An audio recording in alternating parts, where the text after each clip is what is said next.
Hello everyone, welcome back to let's learn everyone. आज का topic बहुत ही ज़्यादा इम्पोर्टेंट है उन लोगों के लिए जो अपनी इंग्लिश इम्प्रूव करना चाहते हैं, साथ ही फ्लुएंट इंग्लिश बोलना चाहती हैं। और फ्लुएंट इंग्लिश बोलने के लिए हमें पता होना चाहिए कि सेंटेंस किस तरह बनेगा या किस तरह से बोला जाएगा। और अगर आपने स्ट्रक्चर्स सीख लिए, स्ट्रक्चर्स आपको पता होते हैं इंग्लिश के, तो आप इंग्लिश आसानी से नहीं, बहुत ही ज़्यादा आसानी से बोल पाएंगे। तो चलिए करते हैं वीडियो स्टार्ट करने से पहले रिक्वेस्ट है, प्लीज़ चैनल सब्सक्राइब कर लें। वीडियो अच्छी लगे तो लाइक करें और शेयर करें। कुछ इस तरह के सेंटेंसेस होते हैं, चाहे जो हो तुम वहाँ नहीं जाओगे, देर सवेर उसे नौकरी मिल जाएगी। क्या आपको वहाँ जाने में कोई आपत्ति है? मानना पड़ेगा वह बहुत बेशर्म है। सोने के बहाने तुम मोबाइल चला रहे हो। तो इस तरह के कुछ सेंटेंसेस बनाने के लिए, इस तरह के कुछ सेंटेंसेस बोलने के लिए आज लेकर आई हूँ 5 इंग्लिश स्ट्रक्चर्स जो आपकी बहुत ही ज़्यादा हेल्प करने वाले हैं इंग्लिश बोलने में। तो सबसे पहले हम बात करते हैं चाहे जो हो जाए। सबसे पहले हमें पता होना चाहिए कि चाहे जो हो जाए इसको इंग्लिश में बोलते क्या हैं। तो इसको इंग्लिश में बोलते हैं what may happen. What may happen, चाहे जो हो जाए। चाहे जो हो जाए, मैं तुमसे ज़रूर मिलूंगा। तो इस तरह के सेंटेंसेस में हम व्हाट मे हैपन का यूज़ करते हैं। स्ट्रक्चर देखते हैं, व्हाट मे हैपन या वॉट एवर मे हैपन। सबसे पहले तो ये आएगा, फिर कॉमा आएगा, कॉमा का भी हमें ध्यान रखना है। फिर सब्जेक्ट, फिर विल, और अगर नेगेटिव सेंटेंस है तो नॉट आएगा, और नेगेटिव नहीं है, पॉजिटिव सेंटेंस है तो सिर्फ विल आएगा। फिर वर्ब की फर्स्ट फॉर्म, फिर ऑब्जेक्ट आएगा, फिर उसके बाद अदर वर्ड्स आएंगे। तो इस तरह के सेंटेंसेस बनाने के लिए स्ट्रक्चर को आपको बहुत अच्छे से ध्यान में रखना होगा। चाहे तो आप इस स्ट्रक्चर को याद भी कर सकते हैं। इसके कुछ एग्जाम्पल्स देखते हैं।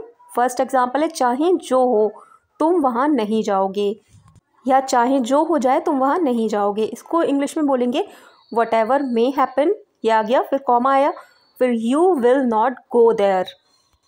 यू सब्जेक्ट है, फिर विल, नॉट, फिर उसके बाद आई है वर्ब की फर्स्ट फॉर्म, उसके बाद अदर वर्ड्स आए हैं। सेकेंड है, चाहे जो हो जाए मैं वहाँ जाऊँगा। Whatever may happen I will go there. ये पॉजिटिव सेंटेंस है तो इसमें नॉट नहीं यूज़ हुआ है। नेक्स्ट है, चाहे जो हो जाए मैं तुम्हारा काम नहीं करूँगा। What may happen I will not do your work. Next है, देर सवेर, कभी ना कभी या एक ना एक दिन। इस तरह के सेंटेंसेस बनाने के लिए सबसे पहले हमें इन हिंदी फ्रेजेस के बारे में पता होना चाहिए कि इसको इंग्लिश में क्या बोलते हैं, इंग्लिश फ्रेज कौन सा यूज़ होगा। तो इसके लिए यूज़ होगा सूनर और लेटर। देर सवेर सूनर और लेटर, कभी ना कभी सूनर और लेटर, या एक ना एक दिन सूनर और लेटर। स्ट्रक्चर है इसका, सूनर और later, comma, plus subject, plus will, plus verb की फर्स्ट फॉर्म, प्लस ऑब्जेक्ट, और उसके बाद अदर वर्ड्स। एक बार फिर से स्ट्रक्चर रिपीट कर लेते हैं। सूनर और लेटर, उसके बाद सब्जेक्ट, फिर विल, फिर वर्ब की फर्स्ट फॉर्म, फिर ऑब्जेक्ट, और उसके बाद अदर वर्ड्स। विल तो आपको पता होगा, विल के साथ में वर्ब की फर्स्ट फॉर्म हमेशा आती है, तो यहाँ पर भी वर्ब की फर्स्ट फॉर्म ही आई है। इन स्ट्रक्चर्स को सीखने के लिए आपके साथ एक टिप शेयर करना चाहूँगी। जो इनके हिंदी मीनिंग है और जो इनके इंग्लिश फ्रेजेस हैं वो आपको पता होने चाहिए, उनको याद कर लीजिए। सेंटेंसेस तो आपको अगर टेंस आते हैं तो आप बना ही लेंगे। चलिए बात करते हैं एग्जाम्पल्स की। एक ना एक दिन आप धारा प्रवाह अंग्रेज़ी बोलना सीख जाएंगे। सूनर और later, comma, you will learn to speak English fluently. Sooner और later you will learn to speak English fluently. देर सवेर उसे नौकरी मिल जाएगी। सूनर और later he will get a job. Sooner और later he will get a job. सबसे पहले फ्रेज आया है सूनर और लेटर, फिर सब्जेक्ट, फिर विल, फिर वर्ब की फर्स्ट फॉर्म, उसके बाद अदर वर्ड्स।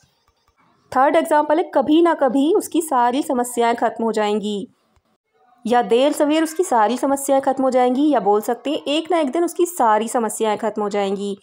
सूनर और later all his problems will finish, या सूनर और later all his problems will over. कभी ना कभी उसकी सारी समस्याएं खत्म हो जाएंगी। अगर आपको वीडियो अच्छी लग रही हो तो प्लीज़ वीडियो को लाइक ज़रूर कर दें। अब हम बात कर लेते हैं अगले स्ट्रक्चर के लिए, कोई आपत्ति है। कोई आपत्ति है वाले सेंटेंसेस में हम जिस फ्रेज का यूज़ करेंगे वो होता है वुड यू माइंड। कोई आपत्ति है को इंग्लिश में बोलते हैं वुड यू माइंड, या कोई परेशानी है इसको भी इंग्लिश में वुड यू माइंड बोलते हैं, वुड यू माइंड। चलिए बात करते हैं इसके स्ट्रक्चर की। स्ट्रक्चर होगा इसका would you mind plus verb की first form ING plus object plus other words. अब यहाँ पर सब्जेक्ट नहीं आया क्योंकि सब्जेक्ट यहाँ पर फ्रेज में आ गया। वुड यू माइंड, यू एक सब्जेक्ट होता है, तो इसलिए स्ट्रक्चर में आपको सब्जेक्ट नहीं दिख रहा है। एक बार फिर से स्ट्रक्चर रिपीट कर लेते हैं। वुड यू माइंड, वर्ब की first form plus ING plus object और उसके बाद अदर वर्ड्स। यहाँ पर वर्ब की फर्स्ट फॉर्म के साथ में आईएनजी यूज़ हुआ है। इस तरह के बहुत सारे स्ट्रक्चर्स होते हैं। अगर आपको वीडियो पसंद आएगा, आपको स्ट्रक्चर्स सीखने होंगे, तो मैं आगे और भी वीडियोस अपलोड करूँगी। एग्जांपल्स हैं, क्या आपको सुबह टहलने में कोई आपत्ति है या क्या आपको सुबह टहलने में कोई परेशानी है? Would you mind walking in the morning, would you mind walking in the morning. और एक बात और ध्यान में रखिए, क्या उसको सुबह टहलने में कोई आपत्ति, इसको किस तरह बनाएंगे? तो इसको बनाएंगे would she mind walking in the morning. अब यहाँ पर यू की जगह पर जो सब्जेक्ट हमें यूज़ करना है वो आ जाएगा। सेकेंड है, क्या आपको मेरे घर आने में कोई परेशानी है? Would you mind coming my home, would you mind coming my home. अगर ये बोलना, क्या नीता को मेरे घर आने में कोई परेशानी है? Would Neeta mind coming my home. तो इस तरह से सब्जेक्ट यहाँ पर चेंज हो जाएगा फ्रेज में। थर्ड है, क्या आपको यह नौकरी करने में कोई आपत्ति है या क्या आपको यह नौकरी करने में कोई परेशानी है? Would you mind doing this job, would you mind this job. तो इसमें आपको थोड़ा सा अपना माइंड यूज़ करना है। फ्रेज़ यूज़ करते टाइम सब्जेक्ट देखकर आप फ्रेज़ में सब्जेक्ट को चेंज करेंगे। नेक्स्ट है मानना पड़ेगा। पहले हम इसके इंग्लिश फ्रेज़ को सीख लेते हैं। क्या होता है इसका इंग्लिश फ्रेज़? इसका इंग्लिश फ्रेज़ होता है I have to admit, I have to admit. Structure होगा इसका I have to admit plus subject plus verb plus object plus other words. अब यहाँ पर वर्ब की फर्स्ट फॉर्म नहीं लिखा हुआ है क्योंकि यहाँ पर हम टेंस के अकॉर्डिंग सेंटेंस बनाएंगे। आई हैव टू एडमिट तो हम लिखेंगे ही, लेकिन टेंस के अकॉर्डिंग हम सेंटेंस को बनाएंगे। रिपीट करते हैं structure, I have to admit subject plus verb plus object और उसके बाद other words. I have to admit का मतलब होता है मानना पड़ेगा। मानना पड़ेगा तुम बहुत चालाक हो, मानना पड़ेगा तुम बहुत खूबसूरत हो, मानना पड़ेगा वह बहुत बेवकूफ़ थी। तो इस तरह के सेंटेंसेस बनाने के लिए स्ट्रक्चर यूज़ होगा। एग्जांपल्स हैं, मानना पड़ेगा वह बहुत चालाक है, I have to admit she is very clever, I have to admit she is very clever.